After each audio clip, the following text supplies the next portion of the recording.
Welcome to JC Sports. I'm your host, Joe Chap. Today we're going to be talking about the Michigan State football program because if we're going to be completely honest with ourselves, this was not what we envisioned the first year of Jonathan Smith to be like.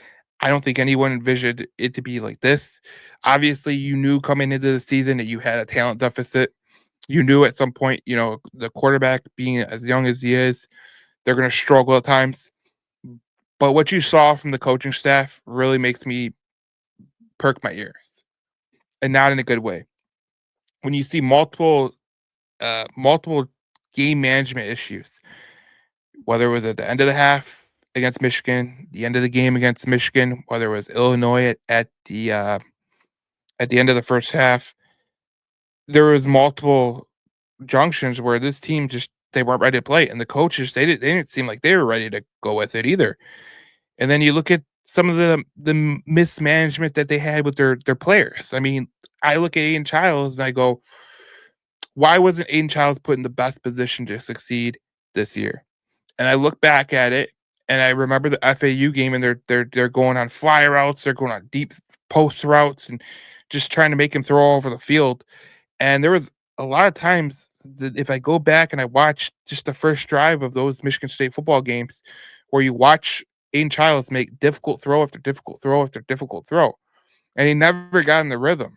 And I blame that on the coaching staff more than I blame that on the player because the player is doing what's called. And to be honest, when you look at the best quote coaches in college football or the NFL or even the quarterbacks in the NFL, like Patrick Mahomes is one of the best quarterbacks in the NFL. If you watch their script that they come out with, it's short passes, calm passes, very productive passes where they're just trying to get on a rhythm. They're just trying to get a connection. They're just trying to establish the way that they're going to play the game. And they're trying to establish confidence in their quarterback. Even a guy like Patrick Mahomes needs that kind of confidence. So when you see a guy like Aiden Childs going deep on plays and plays at the beginning of the game, that's a coaching issue. That's a for damn coaching issue. When you watch this team, and thank God Joe Rossi was their defensive coordinator because what he did with the defense was pretty astounding, and he's a very good defensive coordinator. And if Jonathan Smith wants any chance at being remotely successful, it's going to really ride on the back of Joe Rossi because what I see from the offensive staff is just not good. I like what I saw out of the offensive linemen. I thought the offensive linemen really progressed. I thought they were way better than they were in years past. But just from the quarterback position, and the way they made it very, very difficult on Aiden Childs to become a better passer, a more confident passer, that was interesting from my vantage point. And then if you want to go another step further into the coaching ranks, under no circumstances should Michigan State be at the bottom of the recruiting rankings in the Big Ten, and at no spot in history should they be just ahead of Georgia State. Like that's not acceptable at Michigan State. And I know a lot of people are going to harken back to the Mark D'Antonio days when Darqueze Dennard was a zero star and he had to change positions. Jeremy Langford, Le'Veon Bell, Connor Cook, Kirk Cousins. Those days are long gone, guys. The days of college football where you could develop a player and keep them is long gone. So if Jonathan Smith thinks that he's going to do the same thing he did at Oregon State, it's just not going to work. It's not going to work. It will not work in the Big Ten. It's a big time conference with some big time hitters that are spending a lot more than you. And if you want to be a successful program in this era of college football, you better get your shit together. And it's very impossible for Michigan State to do what they want to do because, first of all, Michigan State's not a serious program. Um, Starting with the board of trustees, they're not a serious program. With the board of trustees, they make life difficult on the athletic department. They make life difficult on the coaches. They're an embarrassment to the school, and yet again, they hire the wrong person. I do think Jonathan Smith is the wrong person at Michigan State. I'm not saying this because I'm trying to be flippant. I'm not saying this because I think Jonathan Smith had a one bad year and that's what I'm going to throw. I see multiple examples of why I don't think Jonathan Smith is a good head coach. And if he thinks he could do the same things he did at Oregon State, he's in for a rude awakening.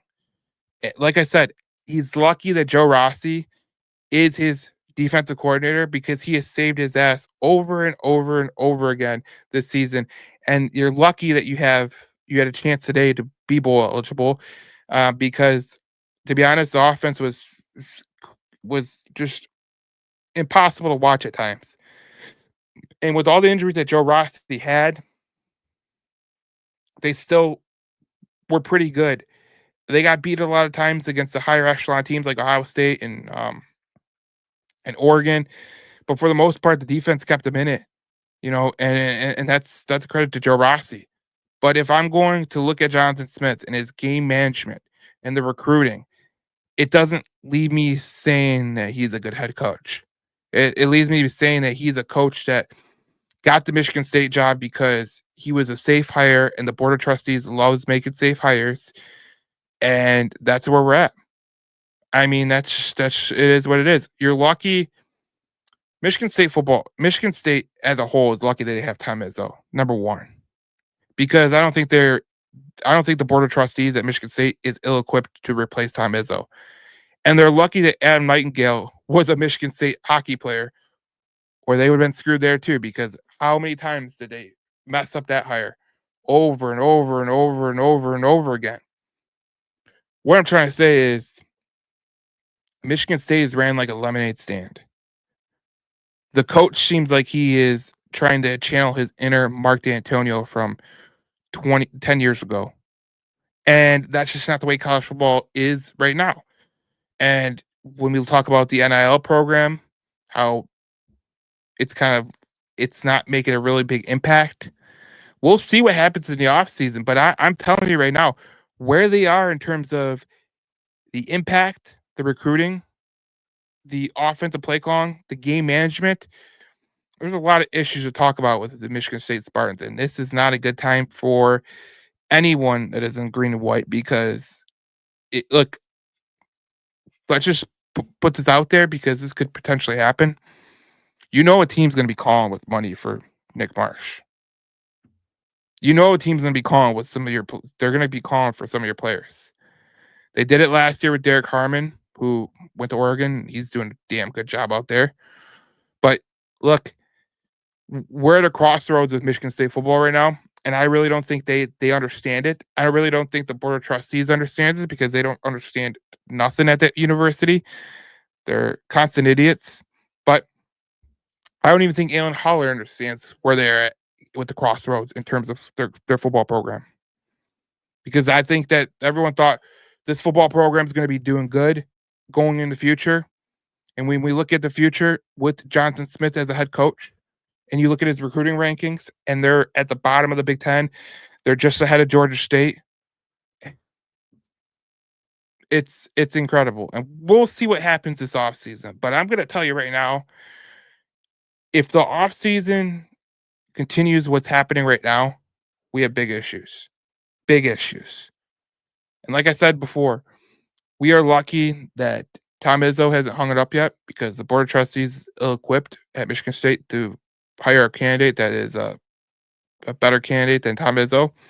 And they're lucky that Adam Nightingale went to Michigan State, or else they would have not got him either. So it's just it's difficult to be a Michigan State football fan right now. I think people watching this are going to be like, yeah, it sucks. It really does. And I think a lot of people have hope and optimism for the future. But if you're asking me to have hope and optimism for what I saw in game with the game management, with the inaptitude to, progress your young quarterback, with the recruiting rankings, with all of that being said, I don't really see how I could say I have optimism in this team. And it's a sad part of reality. And you got a guy like Graham Couch who's covering the team, and he's sending out a tweet like this, and it's baffling to me. He says, "I don't care if they go 6-6 every year, though. Keeps national media away, allows me to cover hoops over Thanksgiving in warm places. Mediocre football doesn't bother me." And that's where I say, "Go away, Graham Couch. Go away. Just go away." This is the type of mindset that not any of us at Michigan State want. And if the board of trustees, if this is what they want, then this is what they're going to get. So we'll see what happens this offseason, but I'm not really intrigued by the way that this team is going, and I'm very, very disheartened where this program is going. And so we'll see what's going to happen with Michigan State. But again, they fall to Rutgers today. It wasn't a fall; it was more like a they got pushed off a 40-story building, and they will miss a bowl game for the 15th year, the 17th year, whatever. It's too long to be a bowl consecutive drought. So they'll miss a bowl again. They won't get the bowl practices, which would have been really helpful for that team. But again, this is Michigan State football in a nutshell, especially with Jonathan Smith. And looks like Mel Tucker wasn't a great coach, but at least he beat Michigan when he had a chance to. So just an interesting time for Michigan State and Jonathan Smith. So we'll talk to you in the next video as we talk more Michigan State football, because I'm sure we're going to be talking Michigan State football with the recruiting and everything like that, because I have a feeling I'm going to be going off. So we'll see what happens in the next video of Michigan State football. But I'm going to be talking college basketball, Michigan State hockey. We'll be talking all that on the JC Sports YouTube page. So stay tuned and subscribe. I'm a little bit pissed off right now. I'm not going to even lie. I'll see you guys in the next video as we talk more Michigan State.